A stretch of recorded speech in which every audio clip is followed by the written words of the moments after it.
Welcome into October, another month filled with college volleyball conference play here on Six Rotations, a weekly show that breaks down women's college volleyball presented by SNA Sports, better equipment for a better game. He's Mick Haley, aka the diehard Detroit Tigers fan, ready for a big playoff game today. I'm Daniel Gilman. So happy to be with you all. And I'll tell you what, Mick, a fun weekend of volleyball, from the upset of USC over Minnesota on national TV. Virginia is turning heads. They swept Florida State and Miami. Texas got a big righting the ship win over Florida.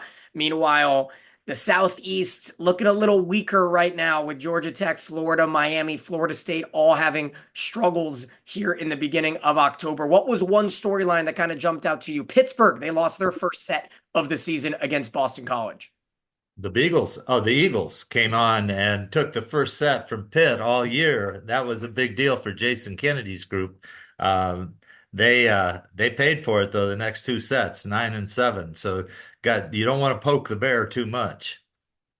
No, and you know what? Olivia Babcock had 9 aces midway through the second. She finished with 12, a double-double for the Pitt Panthers standout, left-handed opposite out there. Meanwhile, a couple teams set their new program marks in rankings, and we'll get to that in just a minute. But for those that are curious about the giveaway, we had 2 different giveaways. One of them was a fun one. How many total points between Creighton and Marquette? And John Russell won that with 173 points, exactly on the nose. What a guess from John, Wow. as Creighton demolished Marquette in the fourth set, 25-12. Our other giveaway, I felt like this one was the one that was going to be more likely. Between the 4 Sunday matches, how many total sets? Nobody guessed as few as 13. Texas swept Florida. Louisville swept Georgia Tech. Wisconsin swept Washington. TCU beat Baylor in 4. So the pot rolls over to this upcoming week, and And we'll come up with a similar one. Washington lost for the first time. They did. Washington and Auburn both fell.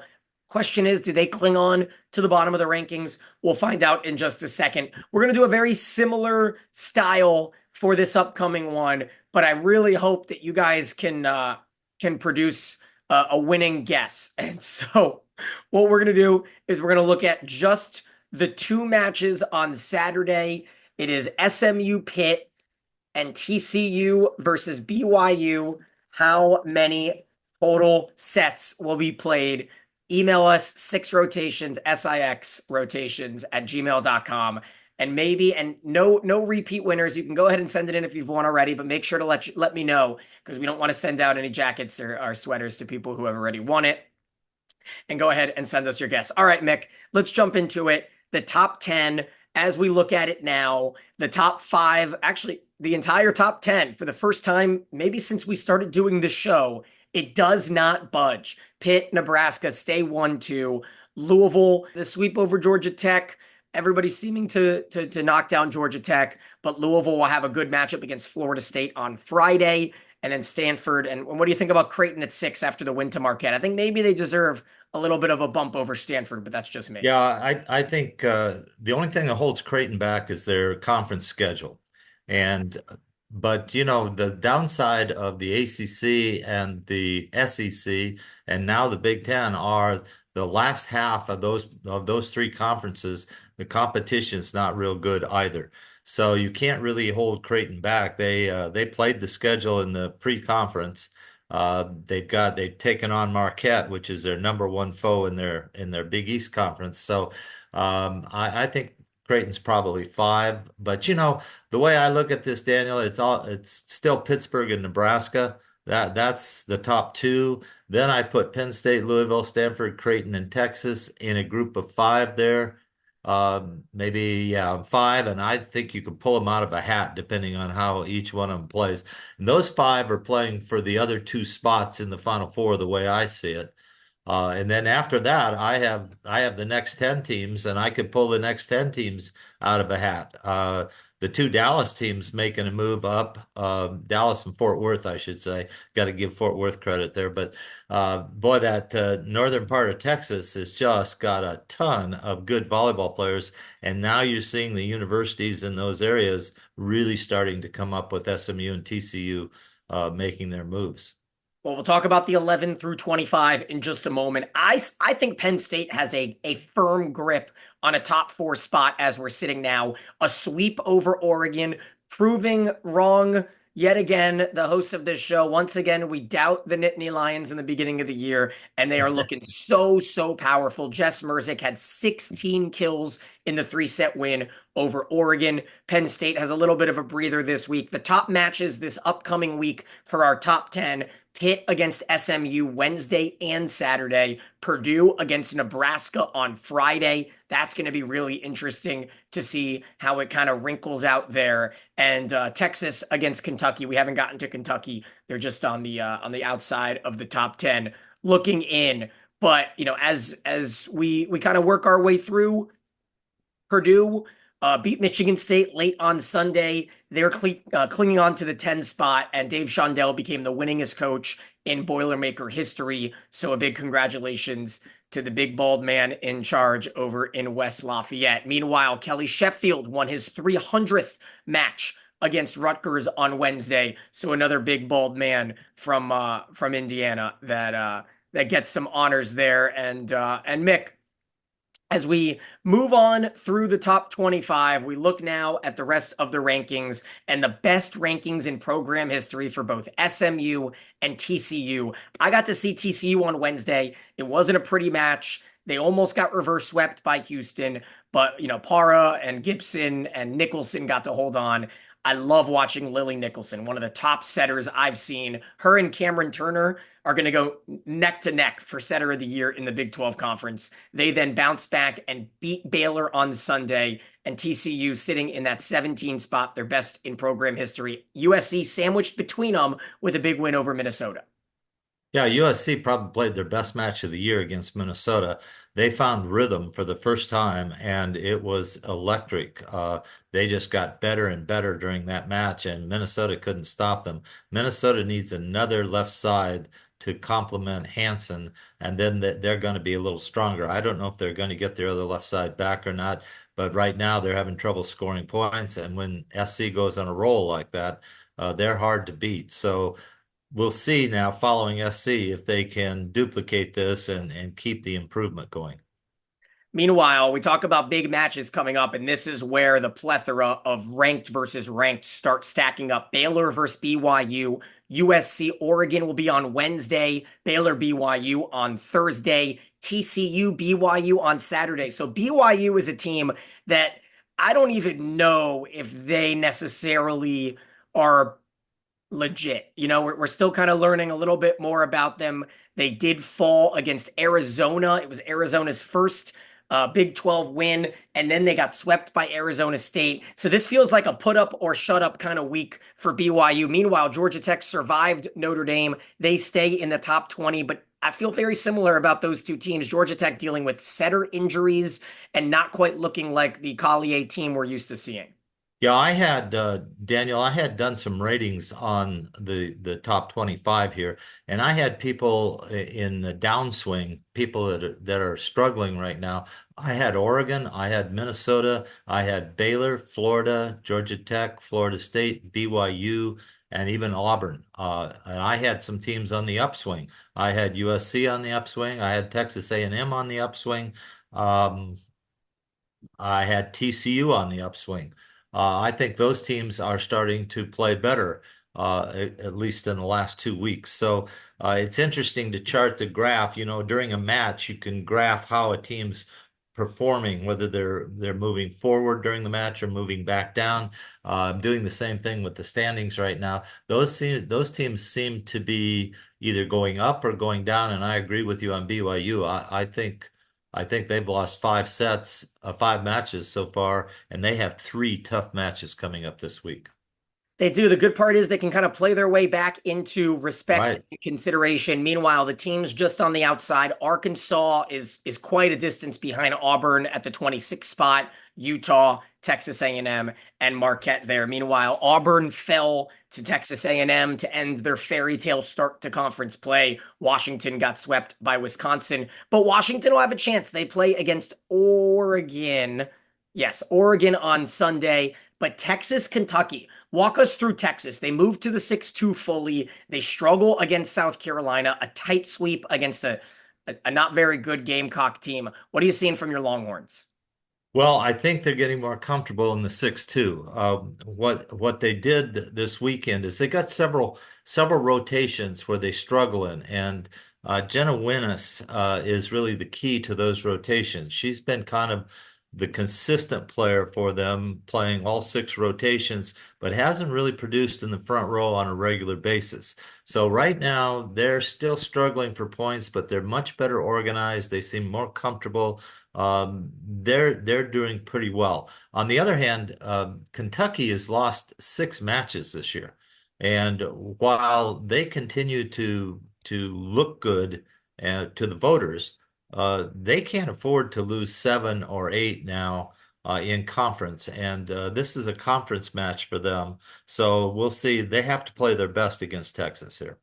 Yeah, it's big time. ESPN, 1 o'clock Eastern on Sunday. Should be a really fun one. Meanwhile, I've got some fun matches coming up this upcoming weekend. Friday against Clemson, the Virginia Cavaliers. Shannon Wells, the former Florida Gator coach, has finally gotten her own recruits there, and Virginia has gotten off to their best start in 2 decades. They swept Florida State, their first ranked win since 2010. And then they played Miami in their basketball arena, John Paul Jones Arena, and they swept Miami for the first time since 2006. So I'm excited to see Virginia up against Clemson on Friday. I And had them on the upswing too. I failed to mention that, and I had Tennessee on a downswing.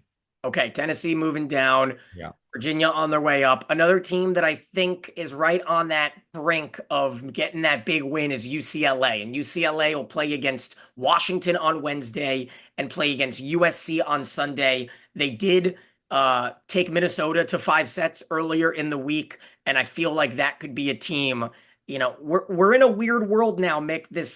This bubble picture for the college tournament is not the same as it was when we had our Power Five conferences. Now, some conferences are going to have 10, 11, 12 teams in, and it's not even going to be an issue. And I think other conferences, and I'm curious which one is going to be. I have a weird feeling the ACC is going to be on the outside and be upset. I don't feel like they will be getting more than 5 teams in as we stand right now because you got the cream of the crop, right? The Pitt, Louisville, Stanford at the top of the ACC.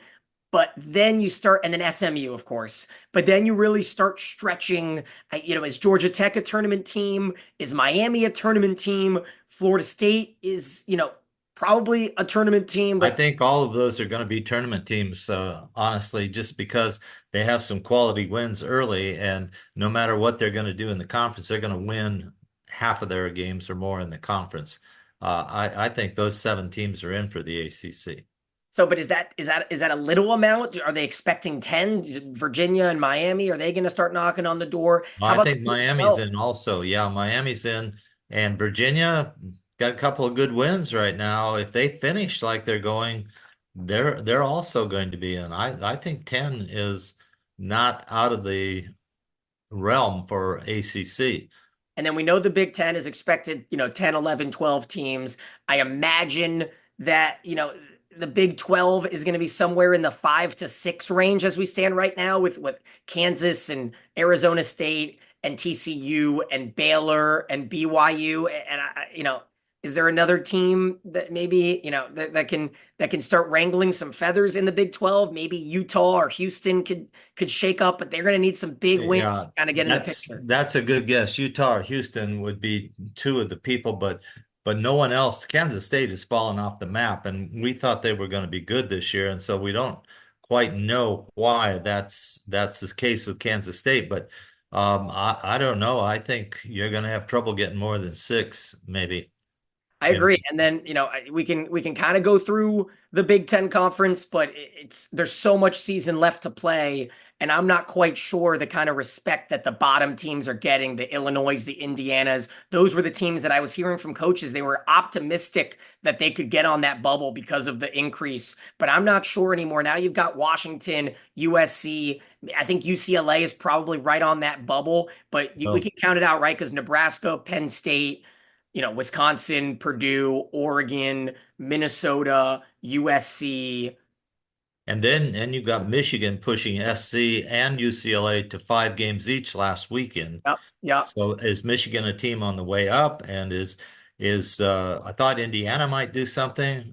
They beat Ohio State 3-1. Ohio State's out. I don't know what's happened to Ohio State, but they're out. Illinois can't seem to muster a continuous effort. So, you're just sitting there waiting for other teams to try to step up. It's going to be interesting who gets in. Yeah, let's do some math. So that was what, about eight confirmed teams out of the Big Ten conference. We talk about maybe seven from the ACC. We talk about maybe five from the Big 12, maybe six, let's say six. Yeah. So I those are our power three Maybe 10 conferences. from the ACC though, or nine. So if you go 9, 7, and 6, Yeah. 9 and 7 or 16 and 6 or 22, there's 22 teams just out of 3 conferences. Okay. And then what do we, you throw in one at large from the Big East because of the Creighton Marquette loser I in the think Creighton and conference. Marquette are both in, and Yeah, St. John's is always the third one that's trying to get in from that conference. So I far, agree. they And don't. then the SEC. We didn't talk about the SEC. So you got Texas, Kentucky, Florida. Give me another lock. Auburn is looking good right now, and it's like maybe Tennessee will work their way in. I think A&M. Arkansas. I think A&M is going to probably finish fourth in that conference. Maybe Auburn gets in just because they have a couple of upsets. But then after that, it's not LSU, it's not either the Mississippis, it's not Arkansas, yeah, the Arkansas, Carolinas aren't Tennessee. Carolinas aren't good. Boston College is the one team that's played well. Yeah, They're in the middle of the pack right now, taking that set away from Pittsburgh, tried to make a statement. Then they had SMU down it took them uh, five. Yeah. and then lost in 5 to SMU. So I'd say Boston College might be one on the outside of the ACC that could get in this year. So based off of our very loose math, that's going to open up about two more at-large spots, right? The numbers that we just crunched was about 30 at-large spots between the Power Four conferences. And the question is, there's always that one conference. Remember, it was the Big 12 a few years ago that got more than they deserved. I think it might be the Big 10 this year, but I wouldn't be surprised if it was the SEC that kind of got a nod, the swing into like the Texas favor. But the question is, one of these conferences is going to get a few more extra ones because there's not going to be any of the scrap, there's not going to be a Mountain West at-large team. There's not going to be an American at-large team at this rate. It's just not quite looking like it. And teams that have been in the tournament perennially, like UCF, are not looking like tournament teams. But it's great to have this conversation. 2 full months to go until the NCAA tournament, and I'd love to hear your thoughts. Go ahead and chime in, comment on the YouTube, email us at sixrotations@gmail.com. I want to give one more shout out on a premier performance by Jordan Iliff for Missouri, who was one ace away from a triple double. And of course, we had the triple double from Olivia Babcock through aces. When you get an ace led triple double, that is a tremendous, tremendous hand on the Texas Hold'em table. Meanwhile, Mick, we got some big news. So the NCAA tournament is lined up for the next few years and officially announced that in 2026 they will be going to San Antonio, Texas, 2027 back to Columbus, Ohio. What do you think about San Antonio, the Alamo Dome for volleyball? What are your thoughts? It was a lot of fun the last time. The only thing I would say from a team standpoint, player standpoint, when you go to the locker room, it's like you're going to downtown San Antonio. It is 100 yards or more to get to your locker room. And I think they corrected that and during the finals, the last time they were in San Antonio, but you almost had to jump on golf carts to get to the locker room and then get back. The Alamo Dome is fun to play in. And the way they set it up, the fans aren't that far away, and it's a nice venue. lots of parking, easy, and you like the nightlife in San Antonio. It's pretty fun. Is it? I've Uh, never been, so I'm yeah, excited. I think the only thing is you might want to fly into Austin instead of San Antonio and drive down because San Antonio Airport is a little bit, I mean, for the size of the city, the airport is not as big as you might think. But I think it's a great venue. I think they'll sell it out. Texas really supports volleyball now everywhere. In fact, there have been articles about high school players and UT and A&M and TCU and Baylor and SMU, and so the state's alive with volleyball. That's a good choice, and I like the venue at Columbus. Other than we all got COVID there last time, uh, the venue was great. The whole thing was great in Columbus. I thought Columbus is another good spot. Yeah. I like Columbus a lot. So remember, we've got Louisville, Kansas City, San Antonio, Columbus, a nice rollout there. Meanwhile, we wrap up the show talking about the media poll, our Super 16, whatever you want to call it, the Volleyball Magazine top 16 rankings voted by members of the media, including you and I. And I went on a little bit of a limb here, Mick. You know what? We'll call it, staleness in the middle of the season. I went Nebraska number one. I was the only voter that voted Nebraska number one. I do believe that they are playing like the best team in the country. I've been waiting for Pittsburgh to drop a set so that I can make a shakeup. And so, all the other, the first place votes have Pitt won. I do feel like Nebraska's playing like the best team in the country just from match in, match out. I'm waiting for Pitt to play Stanford and to play SMU, and this will be a big week to really dictate the differences there. Meanwhile, as you see here, it's all kind of looking very similar with Purdue just over Wisconsin as one of the major changes. Purdue was 9 this week. They were 10 last week. What are you thinking here? USC jumps in, SMU, Minnesota. I personally Well, had a little bit of a different top 16. I gave some credit to Virginia and put them in down at the 16 spot. I don't know who I don't have in. Baylor you took out, I think. Yeah, but do they have Baylor? I don't think anyone has Baylor in. No, no. I had SC in last week, so I have SC in twice. I moved them up ahead of Minnesota this time to 14th, I think, on my poll. But I have to tell you, Nebraska started Landfair this last week. I Yeah, don't know if you saw that or not. I So didn't. I don't know if the other left side is hurt or they're just giving Landfair a chance. There's some interesting things going on. Cook's hardly ever done this. Unless he's anticipating making a change or trying to figure something out. So I still have Nebraska 2 until they do something.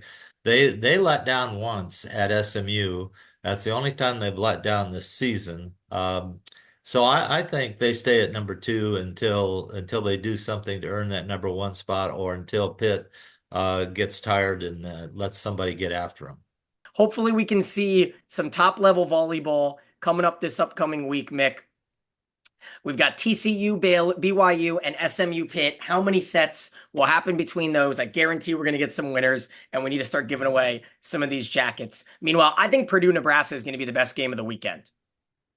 It could be because Purdue's trying to make a name. They're still really hurting from losing to Penn State as badly as they did. And I know Coach Chandel has had meetings with his team. They really are going to come in trying to make a statement. They feel like they're better than they're ranked, but they have to beat somebody to prove it, and they have to win those matches against the Penn States and the Wisconsins and those people.